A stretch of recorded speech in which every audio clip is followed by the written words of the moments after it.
હાય, આ તો થાકી ગઈ કામ કરીને. કેટલું કામ હોય છે ઘરનું, થાકી જવાય છે. આખો દિવસ કામ હાલે છે. શું કરવું મારે તો?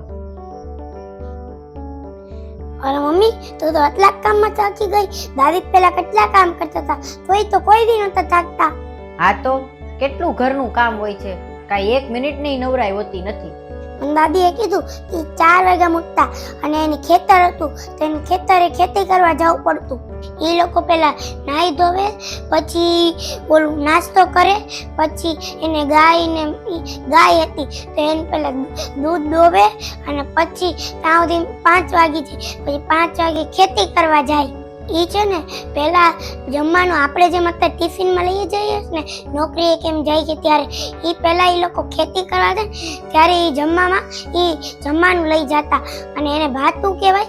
નાસ્તો થઈ જાય, છાણા વાસીદા થઈ જાય ને પછી એ લોકો ઘરના કપડાં ધોવે, પછી વાસણો ધોવે, કપડાં ધોવે, પછી કચરા પોતા કરે, બધું કામ ઘરનું કરે. અને આપણે તો અહીંયા લાદી છે એટલે આપણે કચરા પોતા કરીએ.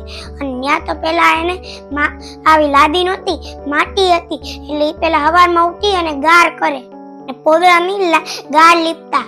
બધું કામ પતી જાય ને પછી ઘરેથી રસોઈ બનાવી ભાતું લઈ અને ખેતરે 8 વાગે વયા જાય. અને પછી જમવા કઈ ઘરે ન આવે, ન્યા તે જમે. અને પછી 6 વાગ્યા સુધી ખેતી કરે. ખેતરનું બધું કામ પતાવીને જ્યારે 6 વાગે ઘરે આવે ને ત્યારે પાછું બેઠવાનું નહીં, ઘરની હાંજની રસોઈ બનાવવાની હોય, પછી કેટલા કામ હોય. ત્યારે હાંજે તે બેઠતા નહીં કોઈ દી. વહેલા હાર જમી અને વહેલા હાર હોઈ જતા એટલે 4 વાગ્યામાં ઉઠી શકે.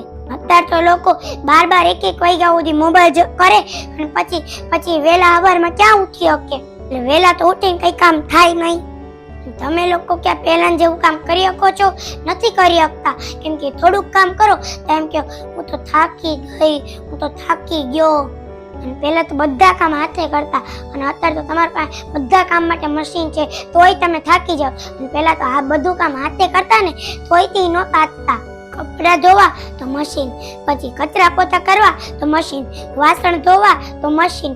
તમે એકય કામ હાથે કરી જ નથી શકતા. તમે તો બા જેવું કામ કઈ દી કરી જ નથી શકતા. બાની કેટલી ઉંમર થઈ ગઈ છે તોય તે એકય વાર નથી બેઠતા. આખું બધું કામ પોતાનું હાથે કરે છે. કોઈ દી મેં એના મોઢેથી એક શબ્દ એવો કોઈ દી ન સાંભળ્યો કે હું તો થાકી ગઈ, મારે હવે કાંઈ કામ ન કરું, હું થોડીક વાર બેહું. હા શિવન, વાત તો તારી હાવ સાચી છે. પહેલાના જમાનામાં બધાને વાડી ખેતર હતા તો બધા શાકભાજી ને બધું ઘરે ઉગાડતા, દવા વિના એકદમ ચોખ્ખું મળતું. અને શાકભાજી ને બધું ખાતા, ઘરની વાડીનું ખાતા, એટલે કાંઈ વાંધો ન આવતો. અને બીજું શું છે કે બધાના ઘરે પહેલા ગાયું ભેંસું હતી. બધા પોતાની ગાયું ભેંસું રાખતા, એને દોતા ને કામ ને આ તે છાણા વાસીદા કરતા, પણ કામ ઈ કરી શકતા કારણ કે ઈ જ ગાયું ભેંસુનું દૂધ ને દહીં ને છાશ ને ચોખ્ખું ખાતા. એમાં જરાય ભેળસેળ નહીં, જરાય પાણી નહીં, જરાય કેમિકલ નહીં. અને અત્યારે તો દૂધ દહીં છાશ કેવા આવે છે, એકલા કેમિકલ વાળા ને એકલા પાણી વાળા. એવા ભેળસેળ વાળા દૂધ દહીં છાશ ખાઈએ તો સારું તો ન થાય, ઉપરથી આપણે બીમાર પડીએ, માંદા પડીએ, આપણા શરીર ક્યાંથી હાલે પછી. પહેલાના માણસો કામ એટલે કરી શકતા કે પહેલા કોઈ વસ્તુ ભેળસેળ વાળી ન આવતી, દૂધમાં કેમિકલ કે પાણી ન આવતું, દૂધ ચોખ્ખું ખાતા એટલે શરીર બનતા. અત્યારે તો દૂધ કેવા આવે છે, એકલું કેમિકલ ને પાણી, એમાં કાંઈ કહ હોય. એ દૂધ પીવાથી અમુકથી માંદા પડી જવાય. એમાં કાંઈ શરીર વળે તો કાંઈ આપણે કામ કરી શકીએ? ન જ કરી શકીએ ને. શાકભાજીને મોટું કરવા, સારું ઉગાડવા ને જલ્દી જાજુ શાકભાજી ઉગે ને એટલા માટે એકલી દવાયું છાંટે. હવે એમાં કાંઈ હારાવાટ હોય? એમાં કાંઈ ઈ શાકભાજીમાં વળે? એ બધા એવું કહે છે કે શાકભાજી ખાવાથી કેલ્શિયમ ને વિટામિન ને ફાઈબર ને એવું મળે, આયર્ન મળે. પણ હવે કાંઈ મળે? હવે તો શરીર હાવ ખવાઈ જાય. હવે તો એકલું કેમિકલ ને દવા જાય પેટમાં, કાંઈ મળે નહીં. અત્યારે ઈ શાકભાજી ખાઈએ ને તો શાકભાજીના તો કોઈ તત્વો નથી મળતા, ઉપરાંત તો દવા પેટમાં જાય. તો આમાં આપણું શરીર ક્યાંથી હાલે? ક્યાંથી આપણે કામ કરી શકીએ? અને અત્યારના જીવન બધાના કેવા થઈ ગયા છે ખબર? બધું ભેળસેળ વાળું કેમિકલ વાળું ખાઈને દવા વાળા જીવન થઈ ગયા છે. એટલે કે અત્યારે લોકો જે જીવે છે ને એ દવા ઉપર જીવે છે. દવા વિના તો કોઈ જીવી જ ન થકતું.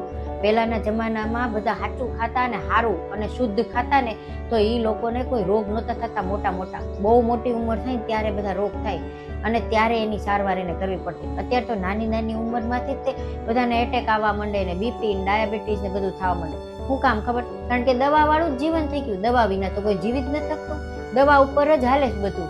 તો આમાં દવા ખાઈએ તો આમાંથી ક્યાંથી શક્તિ મળે? દવાથી થોડી શક્તિ મળે તો આપણે ઘરના કામ કરીએ શકીએ. હા મમ્મી તે સાચું કીધું. આ બધું છે ને દવા ઉપર થઈ ગયું. જીવન નહીં તે દવા ઉપર. આપણે દવા ન લઈએ તો આપણે જીવી ન શકીએ એવું થઈ ગયું. પહેલા તો આવું કાંઈ હતું નહીં.